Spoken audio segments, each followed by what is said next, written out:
Hey there Aces, Fenrir Darkfang here. Today with an old friend of mine, Mr.Spirit, who I've, yes, I know, interviewed before. However, that's been A, before his, I dare say, identity crisis, and B, that was back in TPF when I did not properly know him yet. So we figured it might actually be a good idea to just redo the whole interview now that I'm starting out the whole community showcase format. So thanks for being here today. Thank you. Right, some people, especially the ones that didn't watch my first series, Stories of TPF, may not actually know that, but you don't have most of your hours on PC actually. No, I have roughly nearly 2,100 hours on PC, starting back in 2012. But I originally started playing the game back in 2007 at launch on the PlayStation 3, which I racked up about 5,000 hours on. Damn, son. I mean, I'm on 2,000 hours on PC, and I'm not being like, yeah, I've played a lot, but 7,000 hours total, 5,000 on a game that's never been updated, and just had the most horrible stock maps ever. How and why? It's the ultimate practice and challenge. No air blast as pyro, no quick scoping as sniper, no chain stabs as spy. Everything was a real challenge, and it was the best way to play it in my opinion. I getcha. Let's see, next up would be, what was your first motivation to get into YouTubing? I mean, there's always some first thought that crosses one's mind before you start wrapping your mind around it properly, but what's been the spark that started the fire that is Mr.Spirit? Well, this goes way back to 2012. When I first started playing TF2, it was just me and my boyfriend at the time, and he got me playing TF2. And I wanted to learn how to play classes better on PC, because playing console-wise, it's like, it's simple, but coming into PC, the game drastically changed with items and new changes to classes, more maps and all that. So that was the biggest learning curve I could ever have. But I wanted to get better at PC, so I started looking for videos online, and I came across Aces Gamer, who is now known as Aegis from Dunning-Kruger. And I watched his videos, joined his servers, became an admin, became good friends with him and all that. And 2013 rolled around, and I wanted to do videos like him. And on the very first day of 2013, January 1st, I uploaded my first video of Demomite Does Golfing. And that was my first attempt at YouTube and my first step into YouTube. Alright. You know, there's this one topic that you don't really want to talk about, that I don't really want to talk about, but it's kind of has to get out there in the open, just so it's over and done with, I guess.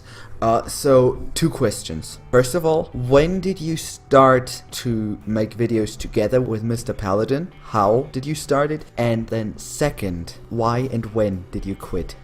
So, I first found Paladin when I was looking to learn more spy videos. He just recently hit 2,000 subscribers at the time. He replied to every comment in a video at that time too.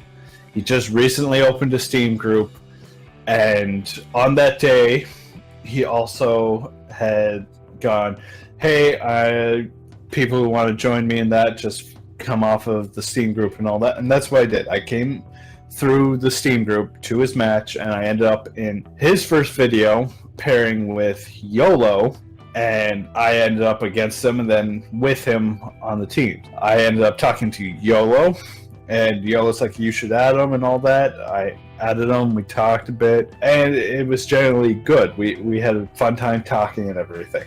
Then a few days later, it's like, hey, do you want to do a collab? I have a channel. It's not very big. It's only about 50 subscribers.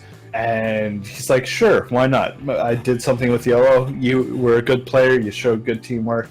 why not? So that's when we did our first video with him playing medic and me as a pocket soldier, and we played on Mountain Lab, and we talked about how a pocket should help the medic and all that, and that's what I did. I ran shotgun and rocket launcher, just pretty much stock, and we had fun because we actually just got to have fun talking, and it was brand new to us. And eventually it just became a routine thing, like, hey, I'm doing a video, do you want to join in with me and we'll make it a collab? Sure. And that's how we started doing dual footage, where you could see from his point of view and my point of view, and he would advertise me, I would advertise him, back and forth.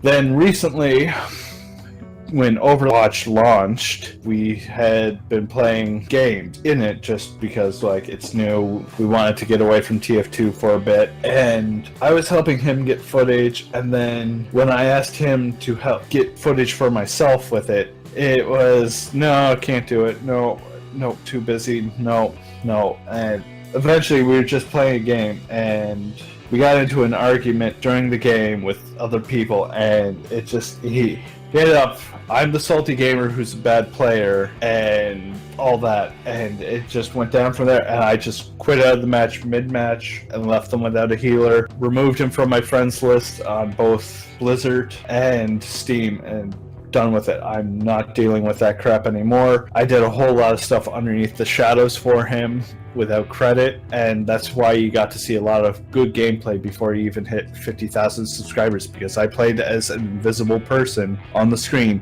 helping carry the team so he could get good footage, because he needed distractions so he could do that stuff. And I'm not sure how he does it now, if he's just doing it solo or if he's got other people doing invisibility for him.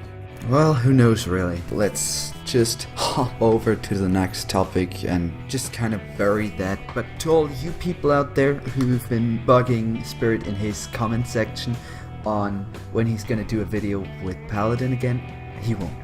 Just leave it at that. Thank you very much. Right, so next question would be, you've done multiple types of series. For example, your Tutorial 101 series, where you're trying to do a better job than Valve did at explaining all of the classes, which, to be fair, is not a hard task, but you did a good series anyway, especially when you, for example, for Pyro Tactics, got Dr. Drake in with you on Classes 102. Yeah, it is a neat little series. I will give it that. It is old and outdated, but most of those basics will still apply to people. I really think that, even as you just said, even nowadays, people, if they are just starting out, would really get a lot of help from these videos, even if they're outdated, because the general mechanics are still the same. Right, what other series did you make that you think you can actually be really proud of?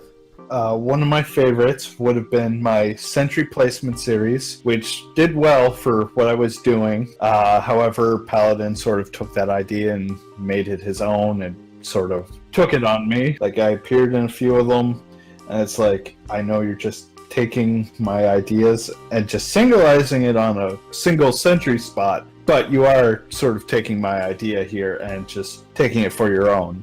The next series I'm proud of was my Aspiring Engineers, for engineers who wanted to get into a competitive, where I showed them a match and I told them my thought process and what my team was doing at the time and how it worked out, or what went wrong and what could have been changed and all that. And that's another one of my favorite series, because I did some pretty interesting techniques in some of them. You said that one video that you're especially proud of among that series is the What and Why of Sentries Mini versus Level 3 one. Yes, that is my most viewed video to date at 97,000 views, and it still gets comments to this day, and people debating about which sentry's better and all that, even with the new mechanics in that. And I've never posted that. It's outdated information, and people still argue with each other about it, and it's one of my favorites. It's definitely worth a check out if you want to see a bit of the old sentry information, but it is worth it for if you're a new engineer and want to learn a bit more about the mechanics of your sentry of a level 3 versus a mini on offense and defense. Anyways, after the whole TPF thing happened, and after the happenings that happened around that time, you've actually started to, I don't know if it fits, but I'd actually say lose your sense of identity, at least online.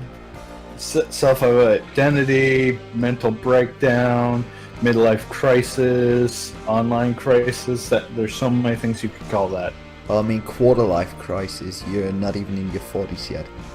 Yeah, it's true, but it's still a crisis of a sort, and it did happen, and there was so much fire coming in on me from both sides from me doing my job as an admin. I remember that. I mean, I've been in the same crossfire, because back then was also when that heated discussion was on that one person who undid a ban even though everyone said no, don't do that. And ban evasion, and it broke down, and I was the bad guy, I was the good guy. It's like I didn't need it to damage my reputation, so I tried to separate myself from it, but then people would drag me back into it, and it just went every which way, and I just wanted the end of it. I don't want to be associated with this anymore in any way, including my name. Which is why, for a while, your names have been Jack Dab Gaming or just Dave. Yeah, there was a lot of name changes, but like time has passed and I'm back to the original name and everything, just because I'm not associated with it anymore and people have left it alone. I guess the subscribers you still have and the viewers you still have are actually pretty happy about that you've actually found your own or your old self again in a way that it really represents you as you. And to be honest, I gotta say the same. Like, it hasn't been all that nice seeing you lose your own sense of identity again and again, and you feeling like you have to reinvent yourself over and over again. It hurted seeing that, man. I'm glad you're back to who you are.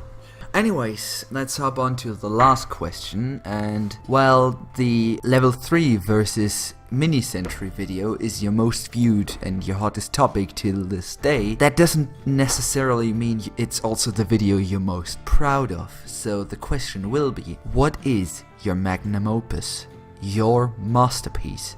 My greatest masterpiece would be my darkest video of all, and that's my history with my suicide attempt and recovery and discovering myself as a person. And it is a very deep topic, and not a lot of people could handle that, but it's also a video that people should watch because everyone thinks they're usually alone when it comes to a suicide, or no one cares. It's not true. There are people out there, they do care, and they really will talk to you. They will sit down, they will listen. There are hotlines for it and everything. I suggest if you are having feelings of depression or suicide, talk to someone, watch my video, and you'll be able to listen to me explain what I went through and how it hurt everyone else around me, and it really, really will touch you. It's one of my best videos that I've ever put my full heart into. That I can actually agree on. Like,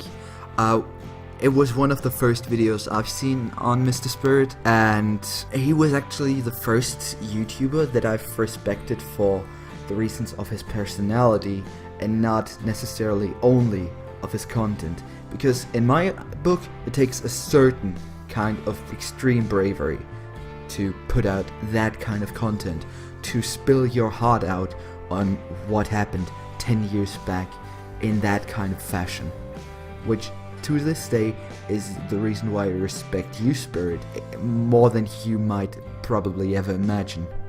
Anyways, it's pretty surprising that you're actually still holding that as your magnum opus, but even though it surprises me a bit, it does make a lot of sense to me. Anyways, if you still want to talk about anything, or if you want to give a general shout out, or want to tell the people out there anything in general, here's your chance.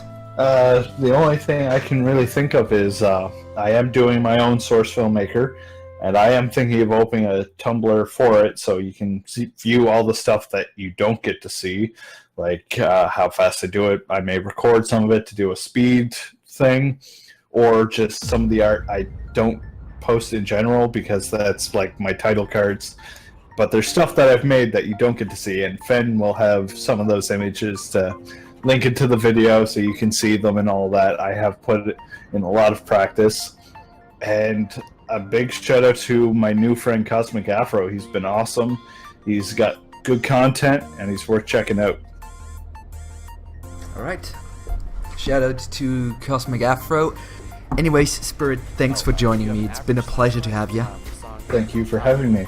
Anytime, my friend, anytime. To all you guys out there, stay awesome. I hope you still enjoy this series of mine. And always stay the ace up your team sleeve. Have a good day.